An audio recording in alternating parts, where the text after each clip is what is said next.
Bueno,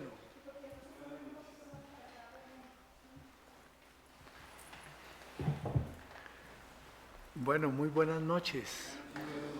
Bienvenidos todos.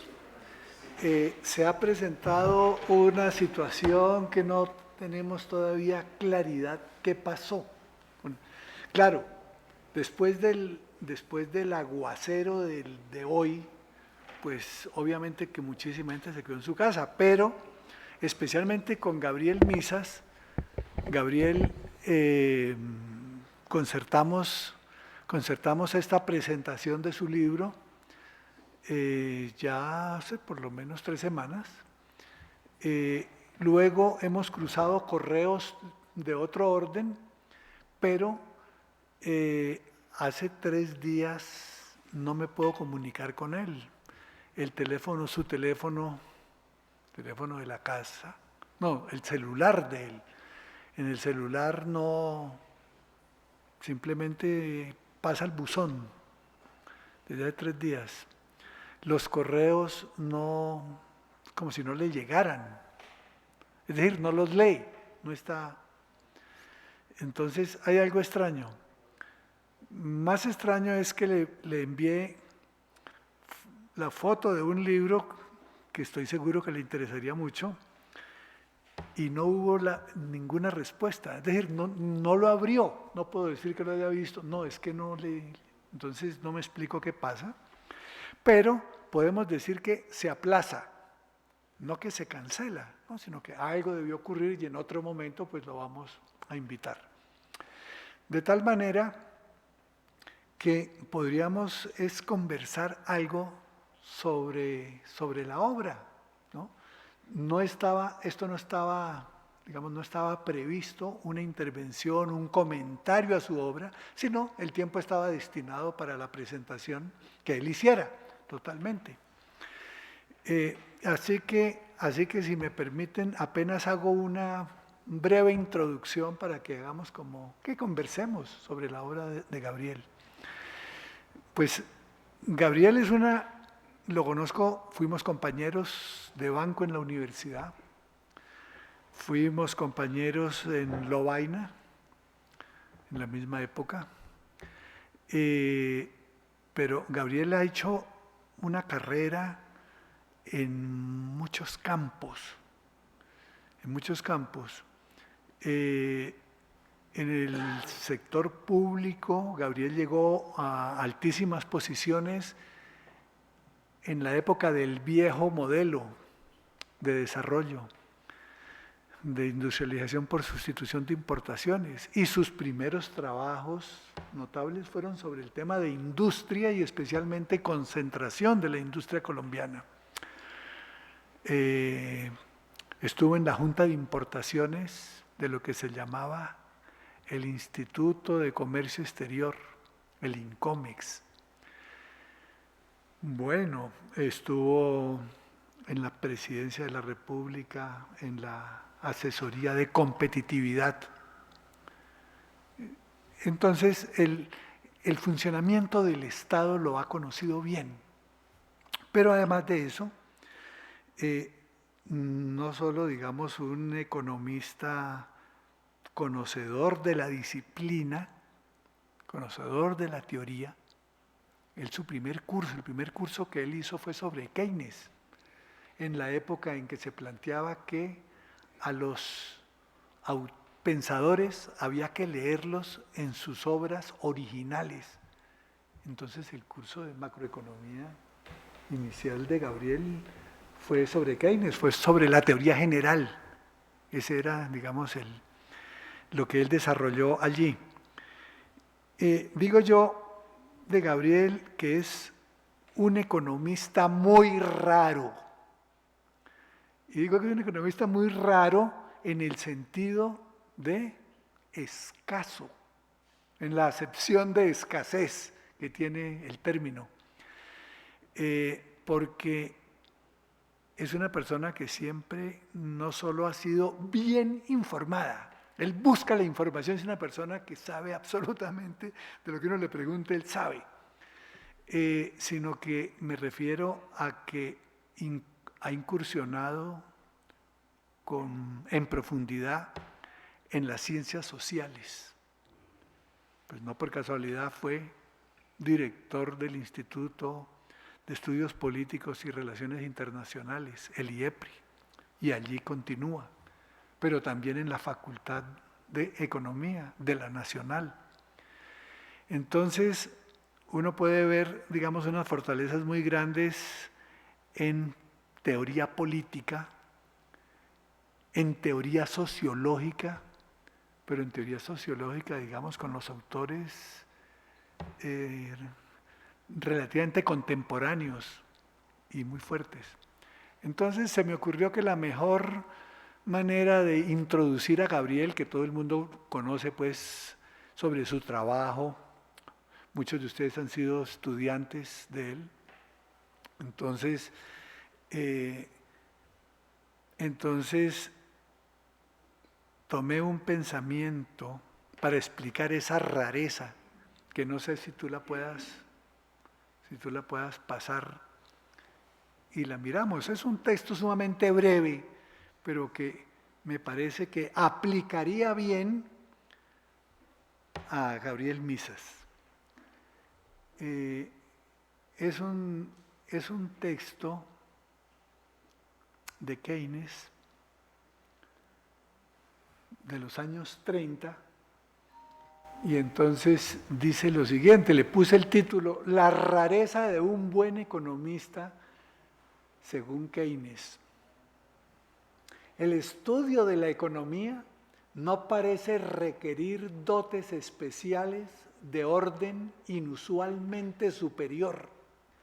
Desde el punto de vista intelectual, no es un tema muy fácil en comparación con las ramas más altas de la filosofía y la ciencia pura. Sin embargo, los buenos economistas, o aún competentes, son las más raras de las aves. Un tema fácil en el que muy pocos sobresalen. Quizá la explicación de esta paradoja sea que el economista magistral debe poseer una rara combinación de dones. Siguiente. Debe alcanzar un alto nivel en diferentes direcciones y combinar talentos que no se suelen encontrar juntos. Debe ser matemático, historiador, estadista y filósofo en algún grado. Debe entender símbolos y expresarse con palabras. Debe contemplar lo particular en términos de lo general y tocar lo abstracto y lo concreto en el mismo vuelo del pensamiento. Debe estudiar el presente a la luz del pasado con propósitos del futuro. Ninguna parte de la naturaleza humana o de sus instituciones debe quedar por fuera de su consideración. Debe tener propósitos y ser desinteresado de manera simultánea, tan apartado e incorruptible como un artista, pero a veces tan cerca de la tierra como un político. Bueno, imagínense, ese es el pensamiento, pero creo yo que es como un abrebocas sería bien. Así que, por favor, entonces, empecemos, sea por aquí, sea por allá. Tal vez Jorge Iván algo nos pueda contar. Sí, yo rescataría la importancia que siempre le ha dado Gabriel a la teoría de la regulación y la forma como el pensamiento de la regulación entró a la facultad. Gabriel Misas tuvo mucho que ver con eso. Yo me acuerdo los primeros trabajos de Aglieta, de Orleans, pues los discutimos en la facultad gracias al estímulo en gran parte que Gabriel le dio, que es una buena combinación de keynesianismo, algo de marxismo y sobre todo, como decía Alcides, una visión integral, porque la teoría de la regulación te lleva a pensar los problemas desde una perspectiva mucho más global. Y Gabriel en eso, pues tuvo mucho que ver. Yo no he leído este libro, pero los libros de él, sobre todo los libros de hace 10 años, insistían mucho en los temas de la regulación y en la forma como se iban combinando las distintas dimensiones, la dimensión monetaria que es central en todo esto, con las dimensiones especulativas y las distintas formas de que adquiría la regulación. Los trabajos de Aglietta Orleán pues fueron sustantivos para las discusiones europeas alrededor del Banco Central Europeo, etcétera. Entonces creo que es una literatura rica. En la Facultad de Economía pues tuvimos a Lippiés varias veces y yo creo que tuvimos un momento en que todas esas teorías de la regulación fueron bastante acogidas. Textos como La violencia de la moneda, que es uno de los textos, a mi modo de ver, más interesantes, apasionantes, que desgraciadamente no se discuten mucho entre economistas, no sé si porque el lenguaje parece demasiado literato a veces, poético, abstracto en algunos, pero creo que la literatura vale la pena considerar. Y Gabriel estuvo mucho tiempo alrededor de la literatura. Y otra cosa que quiero rescatar es la importancia del pensamiento estructuralista durante el gobierno de Ernesto Samper. Fue un momento en donde economistas como Misas, José Antonio Campo, Antonio Hernández, Luis Bernardo Flores, Guillermo Perry en una parte, estuvieron pensando la economía desde una mirada mucho más integral y mucho más estructural. Y desgraciadamente eso se perdió, pues, que no hemos vuelto a tener un gobierno con una mirada estructuralista. Y en eso me parece que Gabriel también influyó bastante y contribuyó mucho en esas discusiones.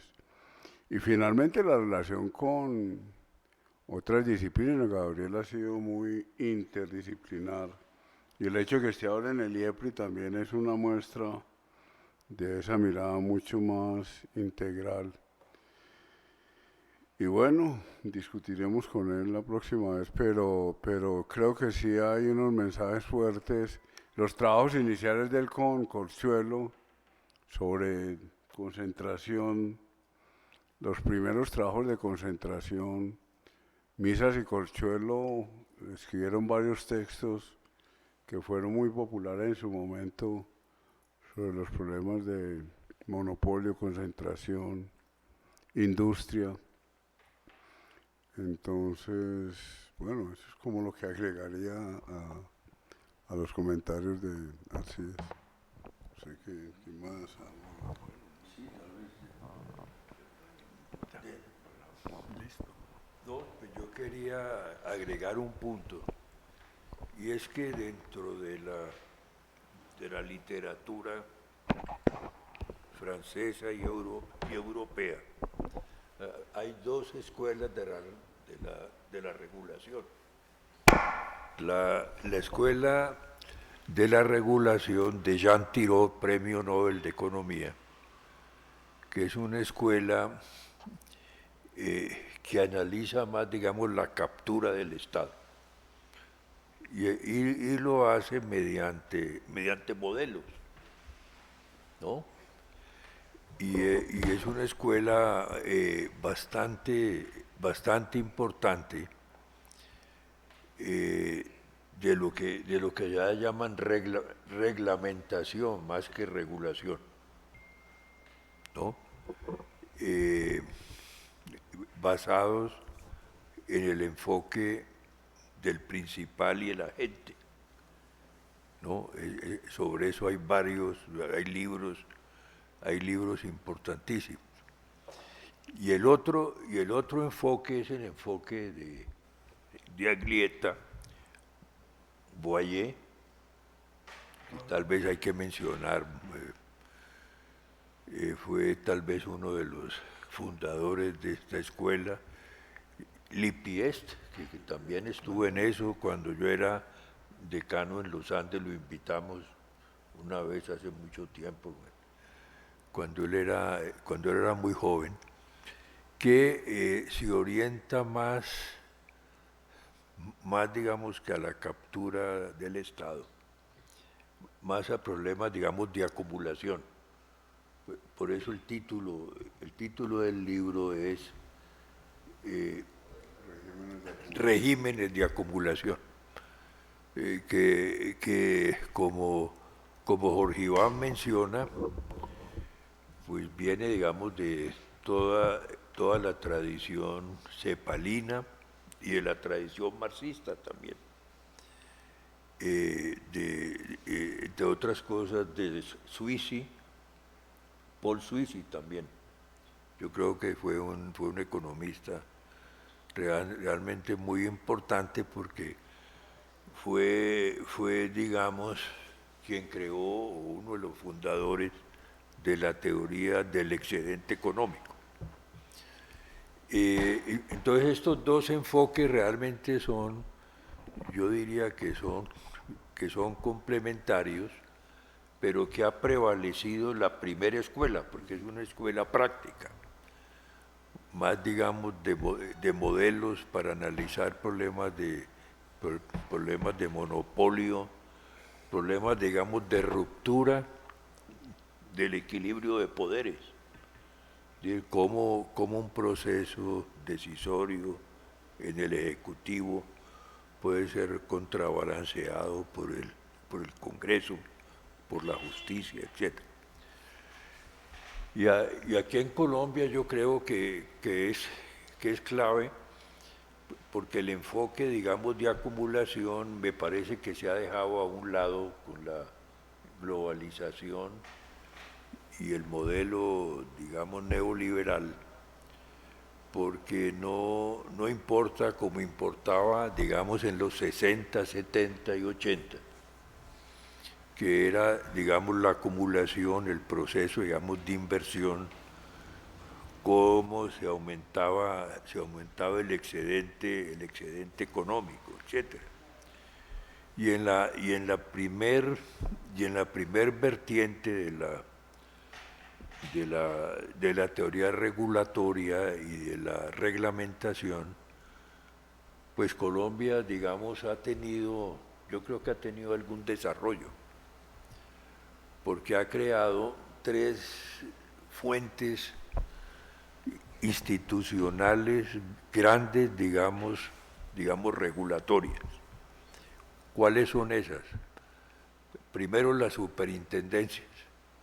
Ustedes han visto, digamos, el crecimiento en Colombia de la superintendencia bancaria, de salud, de cooperativas. Es uno de los sectores que tal vez más ha crecido.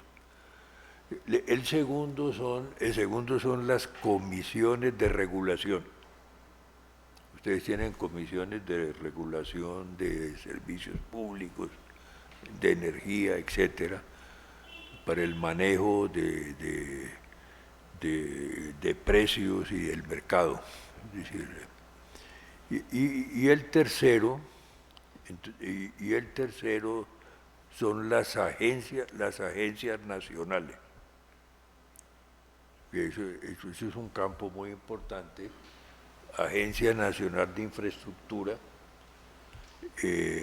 la ANI, por ejemplo, la Agencia Nacional Minera, etcétera. Entonces, y ahí, desde el punto de vista mío, lo que yo creo es que se ha concentrado gran parte del poder del Estado, del poder real, ¿no?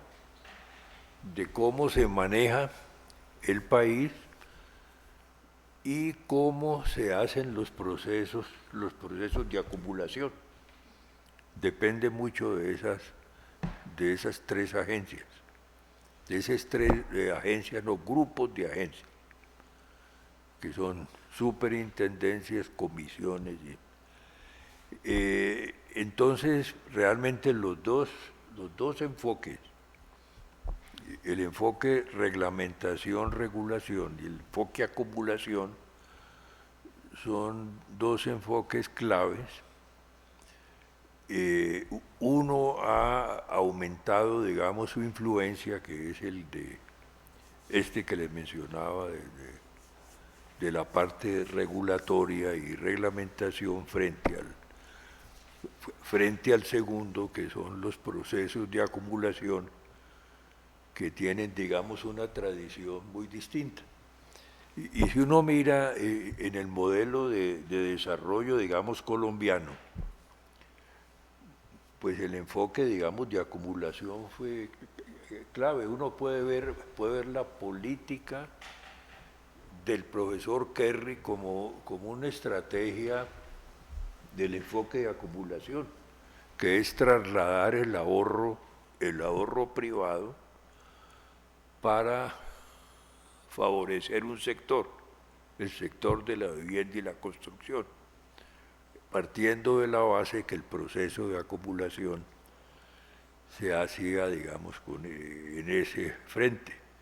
Si ustedes miran la Carlos Lleras, el proceso de acumulación básicamente se hacía por el sector industrial. Y así ha ido cambiando. Y hoy el proceso de acumulación, pues tal vez tiene mucha importancia el sector financiero, que tiene todas las ventajas institucionales y en cierta manera el manejo del Estado. De manera que pues ese libro lo puede leer uno de diferentes puntos de vista, que pues es decir, lo vamos a leer. Alcides ya lo leyó. Yo apenas he oído conferencias muy buenas de Gabriel, pero lo que yo quiero decir es que realmente este es un tema muy importante y clave para el desarrollo nacional, con una pregunta importante. El proceso de acumulación se debe basar de aquí en adelante en el sector financiero como ha sido, o debe haber otras vías para el modelo de desarrollo. Álvaro.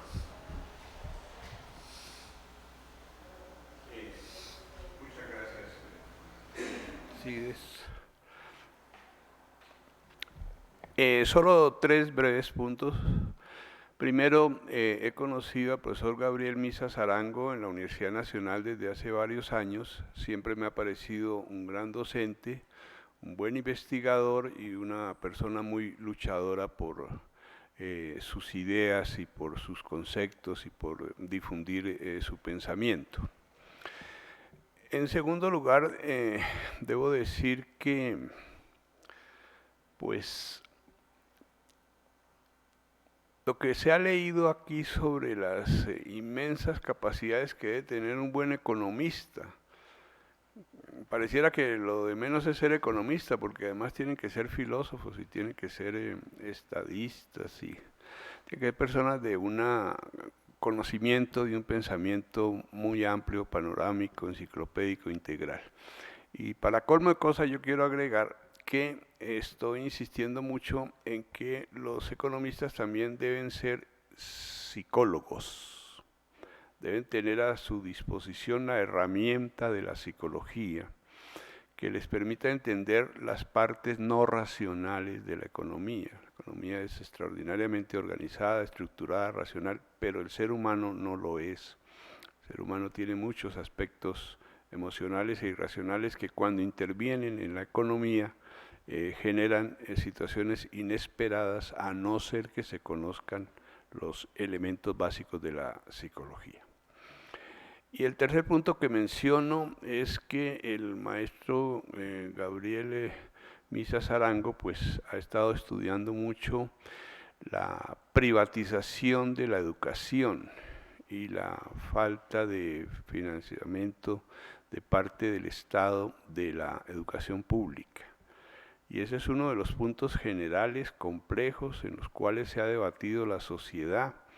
¿Hasta dónde va la responsabilidad del Estado? ¿Hasta dónde se pueden sustraer los gobernantes de responder por cosas básicas como la salud, la educación y la alimentación, y pasar todo al sector privado o a la comunidad en general? De todas maneras, ha insistido Gabriel Misas Arango de que ninguna universidad podría sostenerse solamente con las matrículas de sus estudiantes, puesto que todas las universidades importantes del mundo necesitan la subvención, el subsidio, el respaldo económico del Estado.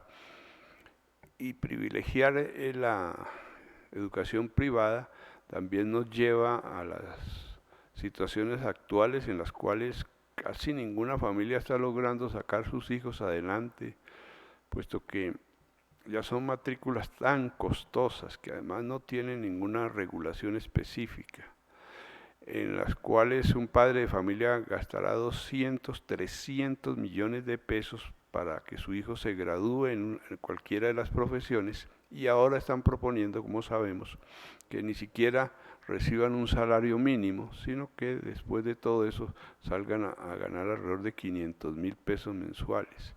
Luego hay muchas cosas para debatir y para entender. De todas maneras, reitero pues mi respeto y mi admiración por el maestro Gabriel Misas Arango, que considero que es uno de los referentes de la economía colombiana.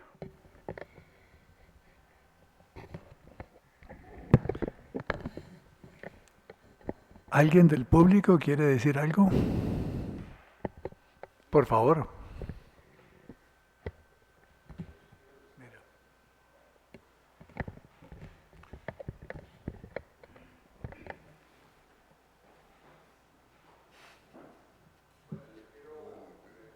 Que ojalá el doctor Misas esté bien, no sea que se haya enfermado gravemente o le haya ocurrido algo.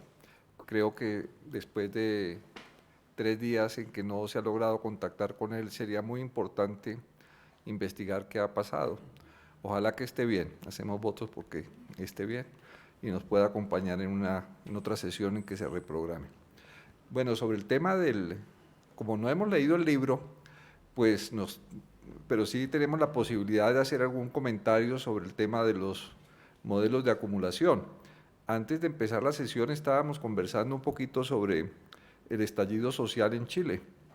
Y yo creo que eso es precisamente el resultado de un modelo de acumulación que se inició en los años 70, 73 exactamente, con el golpe militar fascista de Augusto Pinochet, la oligarquía chilena, y con apoyo del gobierno de los Estados Unidos, para ser concreto.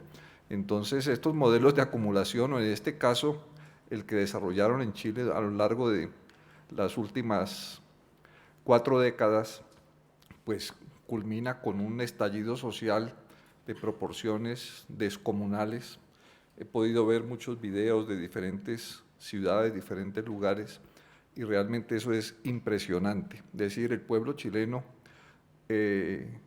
agotó su límite de paciencia, y el tema del aumento de las tarifas del metro pues solamente fue la gota que derramó el vaso de agua.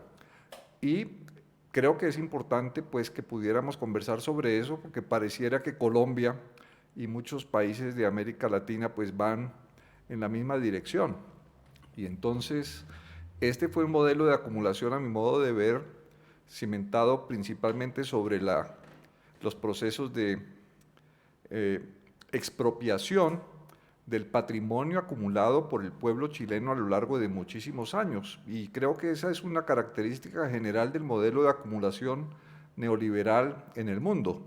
Es decir, no ha sido fundamentalmente sobre la base del aumento de la productividad del trabajo, sino en gran medida sobre la base de la expropiación del patrimonio público.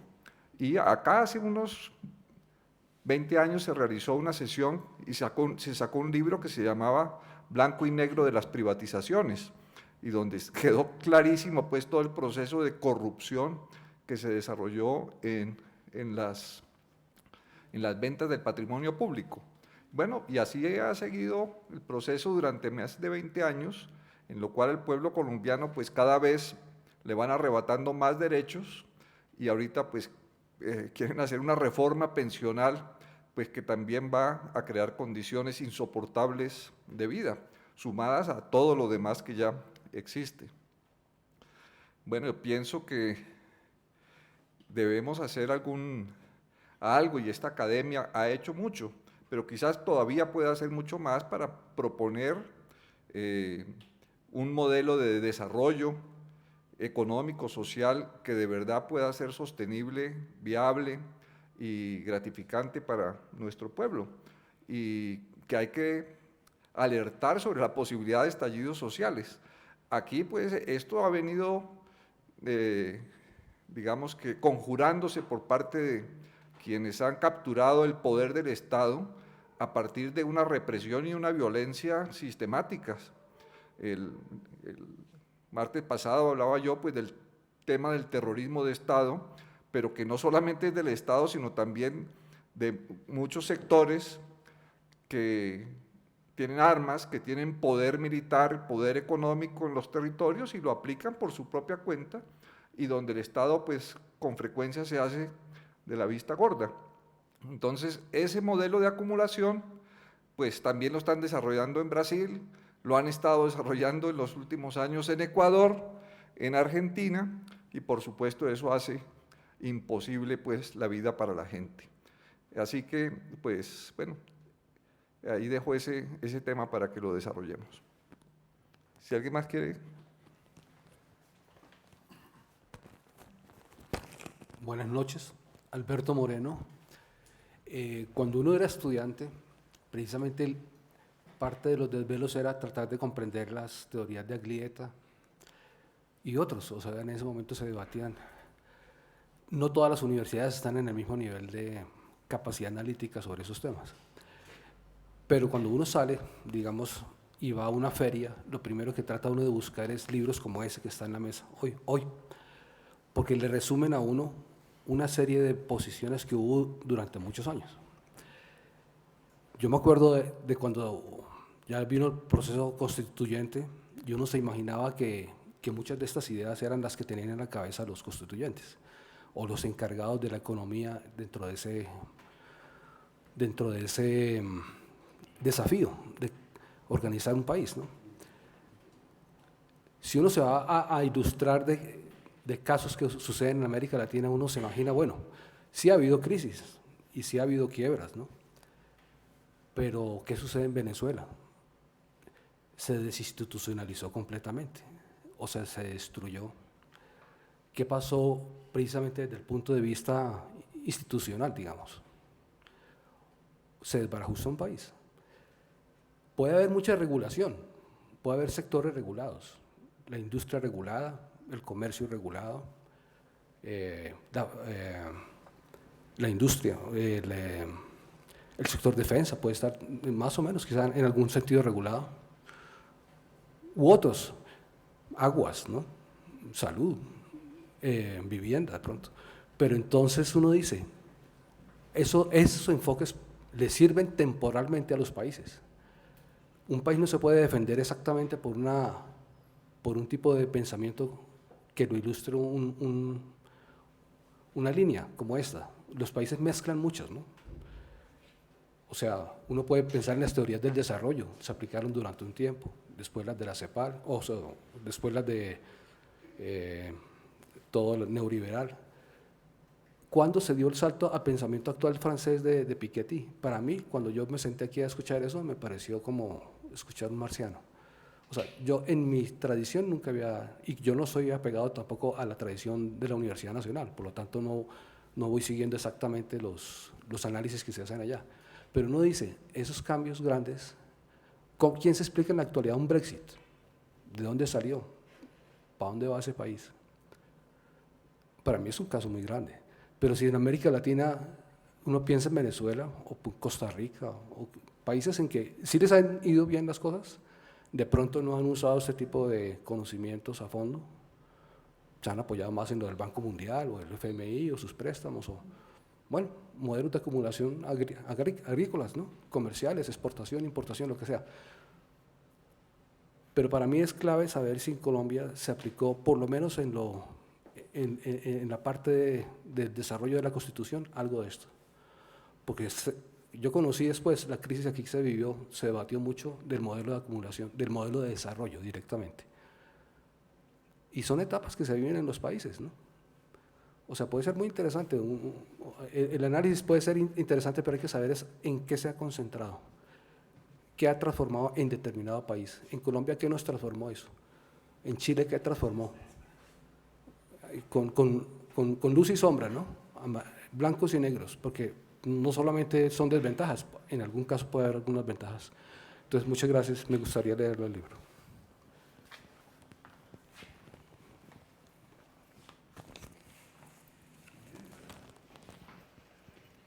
No sé si alguien más quiera decir algo, pero quisiera decir unas palabras en torno a lo siguiente. El proyecto de Gabriel son 3 volúmenes. Este es el primero. El primero, él se plantea regímenes de acumulación, modos de regulación en un siglo, 1910-2010. Y entonces este es el último periodo, es decir, tiene una panorámica de la visión de todos esos 100 años, en relativamente pocas páginas, pero luego entra ya a fondo en este volumen en lo que se conoce como el periodo de la globalización, la internacionalización de la economía colombiana, la apertura, distintos nombres, pero él quiere dar cuenta de lo siguiente, en ese último periodo, dar cuenta de cómo se recompone el bloque de las élites dominantes en Colombia, cómo se recompone en ese proceso de acumulación. Y entonces va a decir, hombre, allí la financiarización va a ser un elemento fundamental. La generación de riqueza va a ser por esa vía y eso va a ser golpeando el modelo anterior centrado en industrialización. ¿Cómo se va a dar un proceso de desagriculturización de la economía colombiana? Desindustrialización.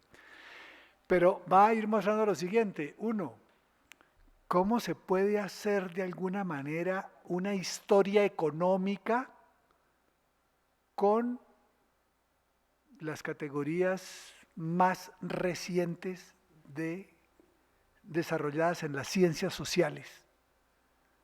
Es decir, cómo de alguna manera el presente nos posibilita ver ese pasado, qué fue lo que pasó. Entonces dice, aquí no son modelos, no es que el modelo de financiarización haya sustituido al modelo de industrialización, no, simplemente cómo se sobrepone, cómo cabalga sobre el anterior, pero va a dominar. Y ese anterior, que era el de industrialización, que lo va a situar a partir de la segunda posguerra mundial, ese proceso de industrialización, dice él, no hizo desaparecer el modelo anterior, el modelo agroexportador, pero sí va a caracterizar el último periodo, ese que él está estudiando en este volumen, como de un régimen de acumulación primario exportador. El primero era agroexportador. Este es primario exportador, tienen en común que la agricultura es del sector primario, pero la minería, ¿cierto? ¿Sí? Y el sector minero energético es del sector primario. Entonces, va a mostrar cómo finalmente tenemos cabalgando 3 modelos, pero donde la dominancia de uno, cómo se ejerce sobre los otros, pero hay actores sociales, hay clases. Entonces él quiere explicar cómo es ese proceso de resquebrajamiento y recomposición de las clases. Y eso es análisis político, por excelencia, sociológico también, a fondo. Y bueno, y la historia está presente. Uno tendría preguntas para hacerle a Gabriel, si estuviera aquí, ¿cierto? Decirle, oye Gabriel, ¿tú cómo ves las posibilidades de una macroeconomía histórica? ¿Sí? ¿Es eso posible? ¿O la macroeconomía por definición no es histórica? ¿Cierto? Sí. Y hay otra cantidad de elementos allí ligados con eso. Bueno, pero esas las dejamos aplazadas, ¿no es cierto? Bueno, muchas gracias por haber venido y simplemente esto era un abrebocas para motivar el interés de la lectura del libro. Imagínense si este es el primer tomo, son algo así como más de 700 páginas, pero es el primer volumen. Y entonces un punto metodológico que no quiero dejar pasar por alto es cómo se puede hacer historia al contrario de lo que hacen los historiadores en el desarrollo cronológico. Él toma la cronología pero hacia atrás, en reversa. Y entonces de alguna manera va a facilitar muchísimas cosas. Creo que va a posibilitar una comprensión muchísimo mejor de la historia, porque a medida que avanza hacia atrás, nos va a mostrar cuáles son esos problemas no superados y que han estado presentes de tiempo atrás, ¿cierto? Y que son problemas fundamentales. Bueno, eso para motivarlos. Muchas gracias. Muy bien.